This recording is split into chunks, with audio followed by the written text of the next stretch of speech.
네, 추석 연휴가 일주일 앞으로 다가왔지만 수도권을 중심으로 코로나19 확산세가 좀처럼 진정되지 않고 있습니다. 네, 오늘부터 2주 동안 추석 특별 방역 대책이 시행되는데요. 전국적 재확산 여부를 가르는 분수령이 될 전망입니다. 코로나19 관련 자세한 내용 유병욱 순천향대 서울병원 가정의학과 교수와 함께 나눠보겠습니다. 네, 어서 오세요. 안녕하십니까. 수도권 확진 비중이 지금 80%에 육박하는 이런 상황입니다. 긍정적으로 보면 비수도권으로 확산되는 걸 좀 차단한다 이렇게 볼 수도 있겠지만 지금 추석 명절이 앞으로 낄 예정이라서요. 수도권 확산세가 전국으로 확산할 가능성 여기에 대해서는 조금 우려가 되는 이런 상황이죠. 우리가 보통 기시감, 데자부라고 하는 그런 표현을 쓰는데요. 마치 오늘의 이 대담이 8월 첫째 주, 둘째 주 대담하고 아주 유사합니다. 그것이 당시 서울 수도권 지역의 확진자 비율이 70%가 넘었는데 이 연휴와 휴가철 때문에 비수도권으로 확산되는 게 어떠실까요? 라고 물어보셨던 게 기억이 나는데 정확하게 그때 대담이 지나고 나서 2주, 3주 후에는 바로 비수도권에서의 확산세가 나타났고 비수도권 내에서의 코로나19의 그 감염이 있다가 지금 이제 조금씩 안정세를 들어가고 있습니다. 델타 변이라고 하는 그것이 그때 단순히 변수였는데요. 현재는 우세종이 됐고 이 우세종이 젊은 층에서 백신을 맞지 않은 분들 사이에서 우리가 밀집되는 곳에서 지속적으로 나타나고 있습니다. 따라서 이번 추석 특별 방역이 시작됐긴 했지만 아직도 만약에 가족분들을 만나야 되는 경우가 아니라면 가능하면 이번 추석 연휴도 작년하고 같이 비대면으로 집에서 조용히 지내는 명절이었으면 합니다. 작년에는 일평균 확진자 수가 100명 이하일 때 추석에 대한 방역을 걱정을 했는데 현재는 아마도 이번 주 수목금은 또 2,000명대가 나올 가능성이 높거든요. 현재 지금 전혀 꺾이지 않고 있기 때문에 이런 상태로 이동이 늘고 마스크를 벗고 대면하면서 식사하거나 담소하는 시간이 길어지게 된다면 결국 그것이 부메랑처럼 비수도권으로 확산이 되고 또 4주 후에는 그것이 다시 수도권으로 와서 지금의 수도권 확진 78%, 80% 육박이 다시 나타날 가능성이 높습니다. 수도권, 비수도권, 다시 수도권으로 이렇게 핑퐁하듯이 늘어나는 확진자를 막기 위해서는 이번 명절 조금 가족 간의 모임을 자제하는 게 좋겠다는 말씀까지 해주셨는데요. 지금 방역 당국의 오늘 브리핑이 시작됐습니다. 현장 잠깐 다녀오시겠습니다. 먼저 김기남 반장의 브리핑 설명이 있겠습니다. 네, 9월 13일 코로나19 감염병 정례 브리핑입니다. 먼저 코로나19 예방접종 추진 현황입니다. 오늘 0시 기준으로 코로나19 예방접종을 1회 이상 실시한 사람은 3,315만 명으로 전 국민의 64.6%, 18세 이상 인구의 75.1%에 해당합니다. 접종 완료자는 총 2,006만 명으로 전 국민의 39.1%입니다. 연령대별로 보면 1차 접종률이 60대는 93.5%, 70대 92.6%, 50대 92.1%, 80세 이상 82.8% 순으로 높았고 50세 이상 전체로 보면 91.7%가 1차 접종을 마쳤습니다. 접종 완료율은 70대 88.9%, 60대 86.4%, 80세 이상 79.2% 순이었습니다. 18세에서 49세까지의 연령층은 8월 26일부터 접종이 순조롭게 추진 중에 있으며 인구 대비 약 59%의 1차 접종률을 보이고 있습니다. 18세에서 49세 연령층 중에서 이미 접종을 받았거나 다른 대상군으로 예약한 분들을 고려하면 인구 대비 약 84.1%가 접종에 참여할 것으로 전망됩니다. 18세에서 49세 연령층 중에서 아직까지 접종 예약을 하지 않으신 분들은 서둘러서 예약과 접종에 참여해 주실 것을 당부드립니다. 예약은 코로나19 예방접종 사전예약 누리집을 통해서 9월 18일까지 가능하며 또한 예약을 하지 않으셨거나 예약을 하셨더라도 SNS 당일 예약 서비스를 통해서 자녀 백신을 활용한 접종을 신청하시면 더 빨리 접종을 받으실 수 있습니다. 18세에서 49세까지의 연령층 그리고 50세 이상 연령층 중에 미접종자 분들께서도 자녀 백신을 활용하면 더 빠르게 접종을 받으실 수 있습니다. 다음은 국민참여형 예방접종 캠페인 관련입니다. 추진단은 코로나19 예방접종 인증과 소감을 통해 국민이 직접 참여하는 고마워 백신 온라인 캠페인을 9월 10일부터 10월 4일까지 약 3주간 진행하고 있습니다. 이번 캠페인은 코로나19 예방접종에 동참해 주신 국민들께 고마움을 전하고 건강한 일상으로 나아가고 싶다는 소망을 고백하는 의미를 담아 기획하였습니다. 1회 이상 접종받으신 분들은 캠페인에 참여하실 수 있고 캠페인 시작 전에 접종을 받으셨거나 이미 온라인에 접종 소감을 남기신 경우에도 해시태그를 수정하시면 참여하실 수 있습니다.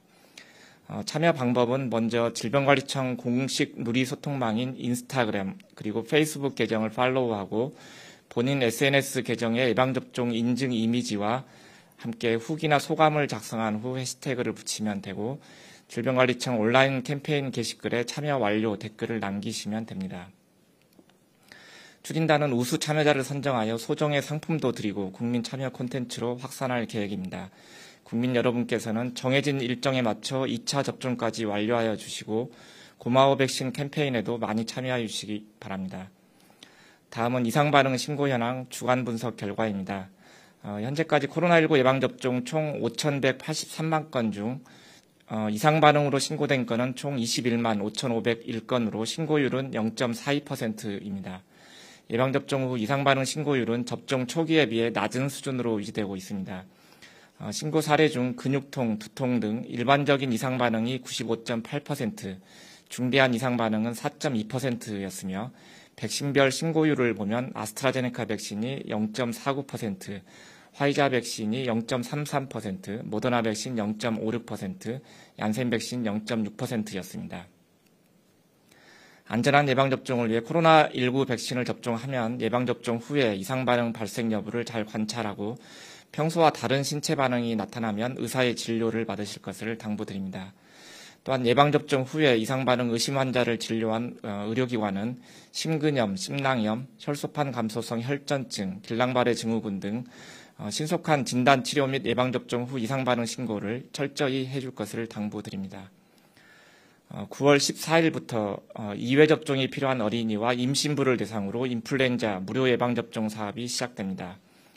2회 접종 대상은 생후 6개월에서 만 8세 중 인플루엔자 예방접종을 생애 처음 접종하는 어린이들로서 인플루엔자 유행 전에 적절한 면역 획득을 위해서 4주 간격으로 2회 접종을 권고하고 있습니다. 아울러 인플루엔자는 임신부의 경우 합병증 발생 위험이 높아 임신 주소와 관계없이 접종을 권장하고 있습니다. 인플루엔자 국가 예방접종은 지정된 동네 병의원이나 보건소에서 실시하며 위탁의료기관은 예방접종 도우미 누리집이나 예방접종 도우미 앱에서 조회가 가능합니다. 9월 12일은 질병관리청 출범 1년이 되는 날이었습니다. 작년 9월 12일 전문성이 강화된 독립된 중앙행정기관으로 승격된 이래 질병관리청은 코로나19 방역 대응 및 예방접종에 매진해 왔습니다. 코로나19 방역과 예방접종에 참여해 주신 국민 여러분께 감사드립니다. 질병청은 출범 이래 코로나19 확산 방지를 위한 방역 대응에 최선을 다하고 있습니다. 코로나19 신속 진단을 위해 검사기관을 지속적으로 확대하고 취약검사법을 도입하여 진단검사 가능 건수를 일일 50만 건까지 확대하는 등 진단검사 역량 확대를 위해 노력해왔습니다. 또한 역학조사의 효율화를 위해 노력하고 민간 연구진과 함께 코로나19 발생 예측, 백신 접종 효과 분석, 사회적 거리두기 효과 등에 대한 수리 모형을 개발하고 이를 분석하여 방역정책 수립에 활용하고 있습니다. 전국 5개 권역에 권역질병대응센터를 설치하여 중앙역학조사관과 시도별 접촉자 추적팀을 연계하는 등 대응체계를 구축하고 지자체와 공동으로 대응을 하고 있습니다. 또한 코로나19로부터 국민을 보호하기 위해 전국민 코로나19 예방접종을 추진하고 있습니다. 예방접종의 신속하고 차질 없는 추진을 위해 금년 초에 코로나19 예방접종 대응 추진단을 설치하여 접종계획 수립, 백신 수급 및 계약, 지자체 및 관계부처와의 협력을 통한 접종 시행, 접종 후 이상반응 관리까지 총력을 다해 예방접종을 추진하고 있습니다. 작년 9월에는 국립감염병연구소를 설치하여 코로나19 백신 치료제 개발을 지원하고 변이 바이러스에 적극 대응하고 있습니다. 아울러 질병청은 인플루엔자, 결핵 등 주요 상시 감염병, 만성질환 등 각종 질병의 예방 관리로 국민들의 건강한 삶을 적극 지원하고 있습니다. 또한 질병청은 정밀의료 시대를 여는 미래 보건의료 연구를 통해 초고령화 시대를 대비하고 있으며 국민 불편 해소를 위한 제도 개선에도 지속적으로 노력하고 있습니다.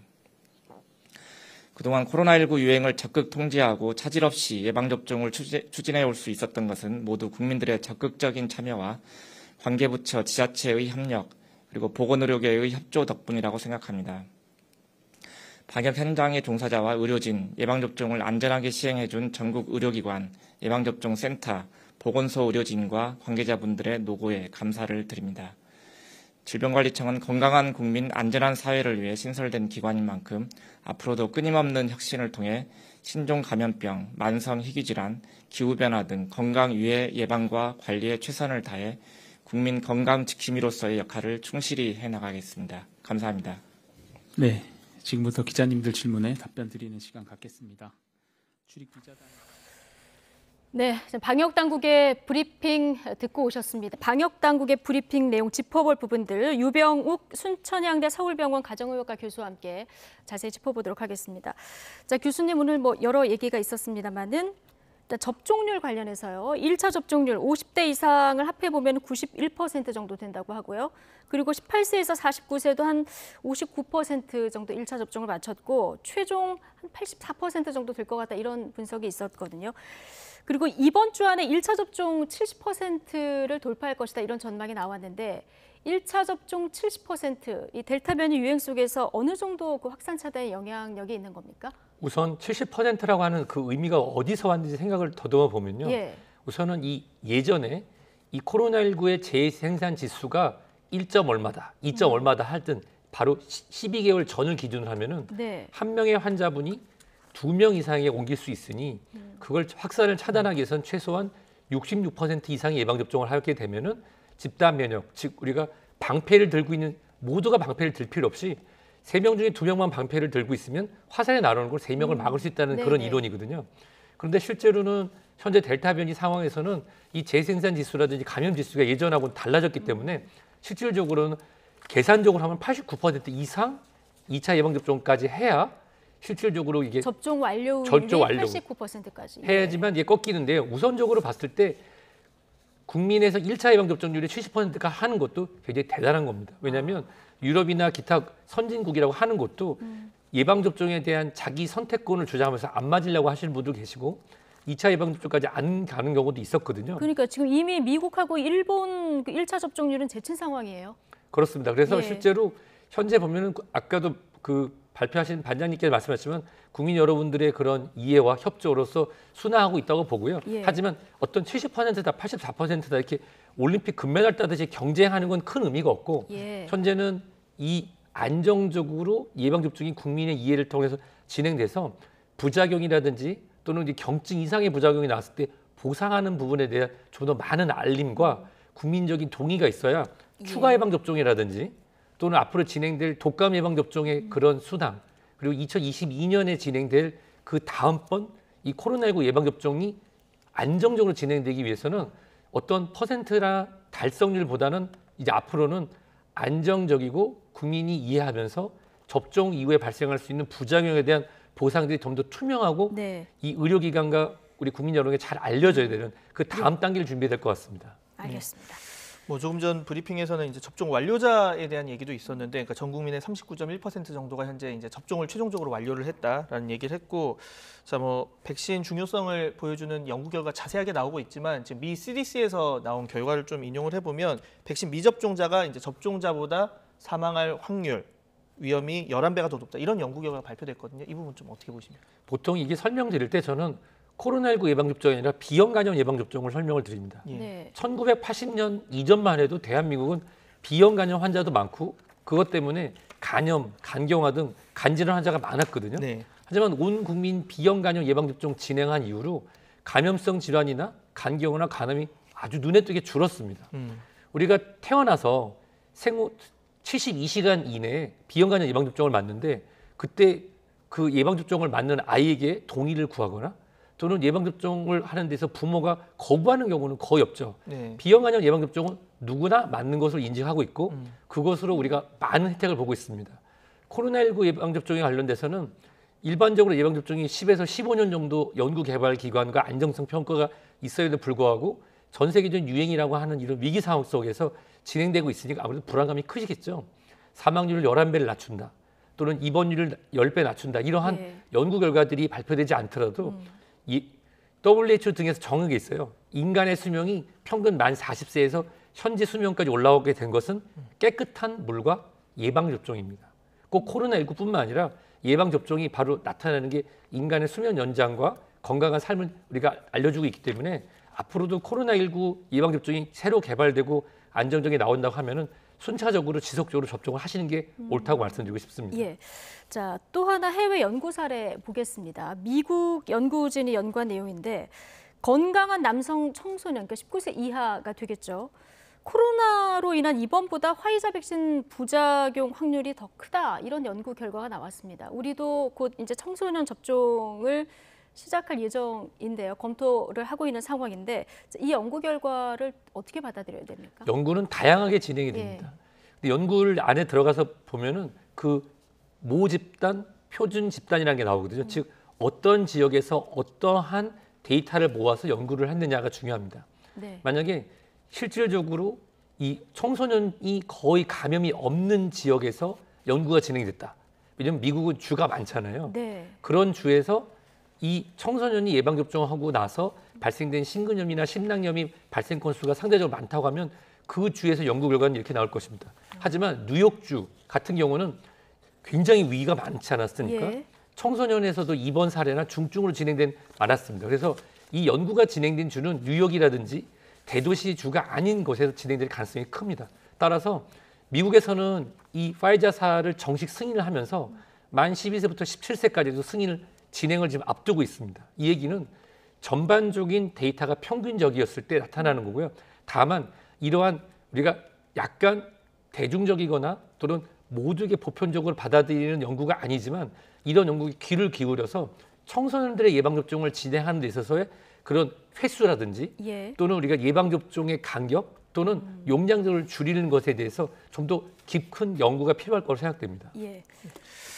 자, 오늘부터 이제 2주 동안 추석 특별 방역 대책이 시행이 됩니다. 그래서 뭐 요양시설 방문이나 면회가 모두 가능하고 이제 접종 완료자 양쪽 다 접종 완료자일 경우에는 접촉 면회도 가능해지고 금요일부터는 이제 접종 완료자 포함하면 가정 내에서만 8명까지 모일 수가 있게 되는데 아까 그 얘기 하셨잖아요. 그러니까 한 달 전 광복절 연휴 앞둔 상황과 보면 뭐 기시감이 든다 이런 얘기 했는데 지금 상황에서 저희가 좀 정책적으로 보완할 점 그리고 개개인이 꼭 명심해야 될 수칙 다시 한번 정리를 해주신다면. 우선 집 안에 8명이 모이는지 10명 모이는지 확인할 길이 없습니다.